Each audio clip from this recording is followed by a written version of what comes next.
I've been a criminal barrister for the last decade, prosecuting and defending in criminal courts throughout England and Wales. I've been driven to write about my experiences because day in, day out, I see the criminal justice system failing those it's meant to protect. The innocent are wronged, and the guilty are allowed to walk free. I want to show you how the system is broken, who broke it, and why we should start caring. I am the Secret Barrister.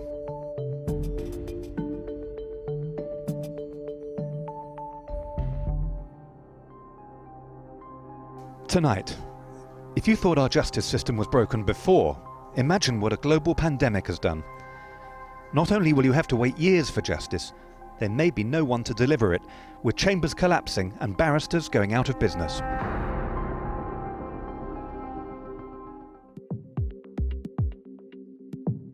Our panicked government is desperately trying to find ways to get the system running again. They promised Nightingale courts. They're talking about extending our working hours, and there's talk of reducing jury numbers. But the most outrageous idea to deal with the backlog of cases, a backlog which, don't forget, was caused not by COVID, but by the government's own cuts, involves your right to jury trial. It caused such a furious backlash that the government has gone sheepishly quiet about it, but it hasn't gone away. And that plan is to remove juries from certain cases and replace them with 2 magistrates and a judge.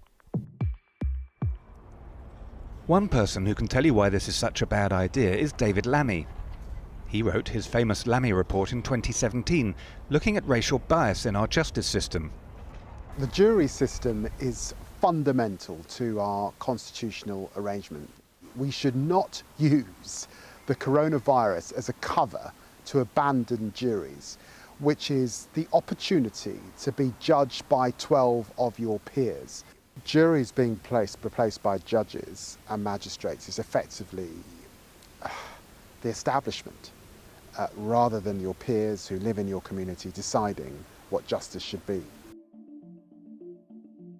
Magistrates are non-legally qualified volunteers. As it stands, 57% of magistrates are over 60, and only 11% of them are black, Asian, minority ethnic. Most come from white middle-class backgrounds. Often it can feel like a 1980s country club. And as for our judges, only 7% are not white.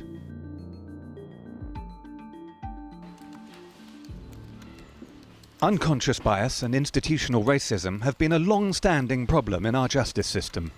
Shina Animoshon knows. He is a junior barrister, one of the 1.99% of black criminal barristers in the country. He grew up on an estate in East London. Growing up in Hackney, my friends, myself, we had numerous occasions where we were stopped and searched. I know the level of distrust of people who live in that community with the criminal justice system as a whole, let alone just the police.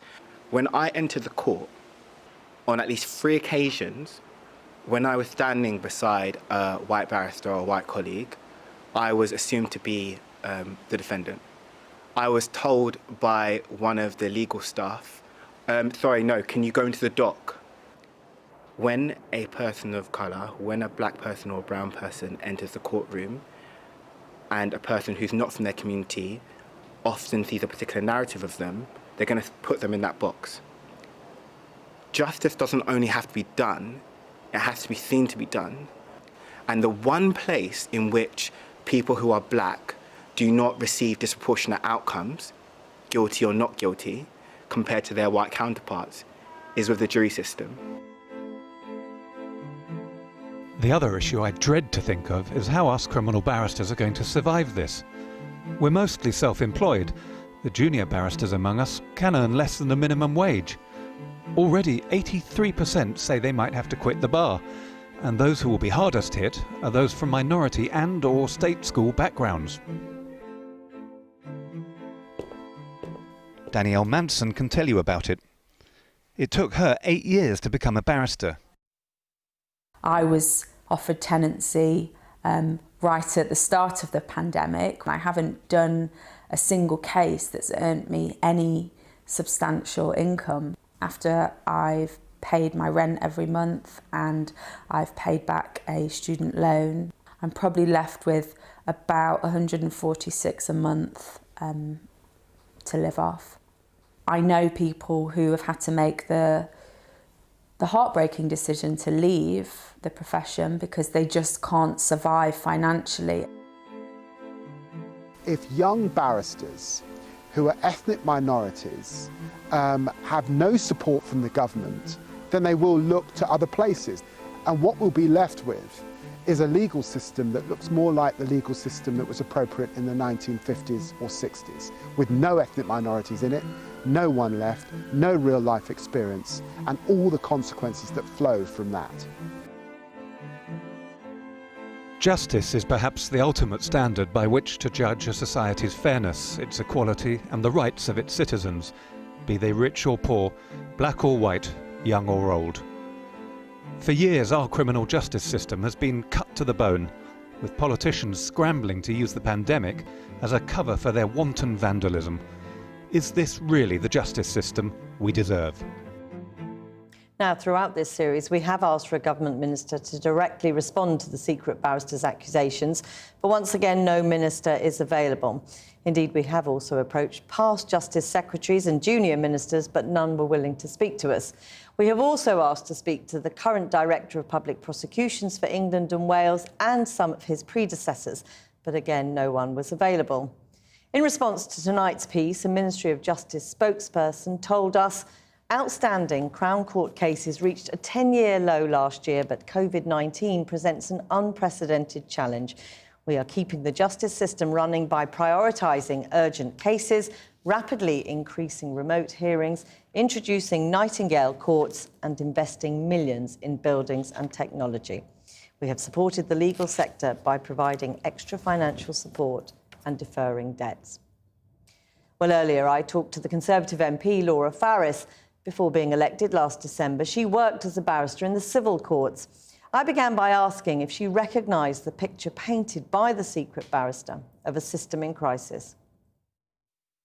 I don't think it's right to say that people are being denied justice. There were some powerful points that were made in your last film, particularly about jury trials and about that being the only way in which defendants could get a fair outcome. And I think it was suggested that the government was going to dispense with jury trials during the pandemic.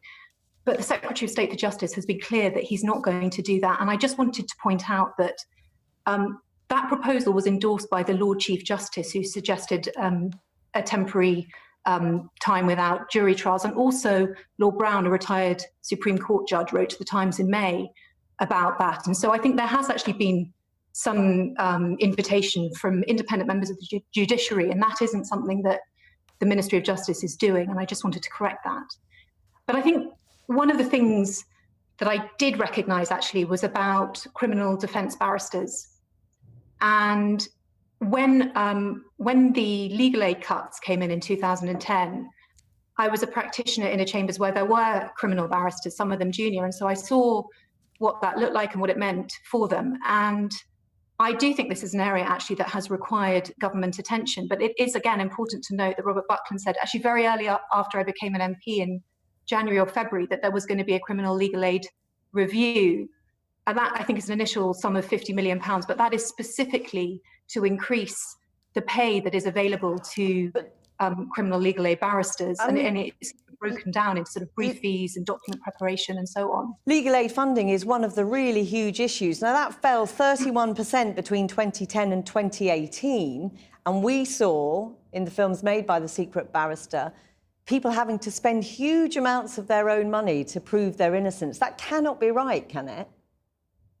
Well, I think that is another area that is under review, and you gave the example I saw, I think, at the beginning of the week of the man who had been accused of historic child sex offences. But I understand that that is also an area that is, under review. There's going to be significant reviews to the thresholds, and I think that your film did actually highlight a point about the people who sort of fell between the cracks. But again, I think the Ministry of Justice has got a handle on this. You're talking about a number of reviews. There is a fundamental issue at the heart of all of this, which is that since 2010, there have been cuts to the Ministry of Justice budget of 25%. Is that sustainable? And do you accept that it has had a very damaging impact on the criminal justice system? Well, I don't think it's sustainable, but I don't think that that is what is intended. These aren't just kind of empty, meaningless reviews. They're matched by plans for sort of injections of money or real-term spending. So I don't think that that's right. Really briefly, I just wonder whether you could answer, do you think more priority has to be put on justice? It's very often the poor relation when it comes to the NHS or education. Should there be more priority on justice from government? I think that there should, but I think that there is at the moment. And I think that actually, I think that the position of criminal legal aid barristers, defence barristers, it has been highlighted and it has been responded to directly. And I do think that's a fair point, actually. But I think some of the things about sort of the impact of COVID and so on, I think it is important to say that England and Wales are doing well in comparison to other common law jurisdictions. We've got the 10 Nightingale courts opening. There's going to be, I think, something like 18 new courts running in addition to the current courts and open by October. So yes, I think there is a backlog, but there is a serious plan for progress to get these cases heard. Laura Farris, I have to end it there, but thank you so much for talking to us. Thank you. Thank you.